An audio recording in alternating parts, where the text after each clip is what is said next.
মা হ্যাঁ বল। বলছি তোমার যে শরীর খুব খারাপ ছিল, তুমি ডাক্তার দেখাতে গেছিলে? ওই বললে পেট ব্যথা করছে, পাতলা পটি হচ্ছে। গেছিলাম তো, খেলাম ওষুধ খেলাম। ওষুধ কোথায় খেলে তুমি? খেলাম না। তোমাকে যে ওআরএস দিল, আমি তো তোমায় খেতে দেখিনি। ওআরএস খাবো কেন? আরে একই তো, সেই তো নুন চিনির মতোই খেতে। আমি ওটা রেখে দিয়েছি, থাক।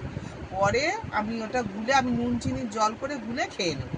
খেয়েছি, ওটা খেয়ে এখন কম আছে। তো তাহলে তুমি ওআরএস টা মানে ডাক্তার তোমায় দিলে, তুমি নিলে কেন? তো বলতেই পারতে যে আমি নেব না। না, আমি নিচ্ছিলাম না। শোন না, আমি নিয়ে নিলাম কেন? তোর কোনো সময় পেটে ব্যথা হলো, তোর বাবার কোনো সময় হলো, ওআরএসটা কাজে লেগে যাবে। তুমি ভবিষ্যতের চিন্তা এখন করে রাখছো? আরে বুঝবি কি, পয়সা ইনকাম তো করতে হয় না? বাপের হোটেলে তো বসে বসে গিলছিস আর খাচ্ছিস। ওই একটা ওআরএস এর দাম আছে, তোর যখন মুখ করে ব্যথা হবে আমাকে কিনতে যেতে হবে। আমি এটা রেখে দিলাম, তোকে খাইয়ে দেবো, তোর ব্যথা কমে যাবে।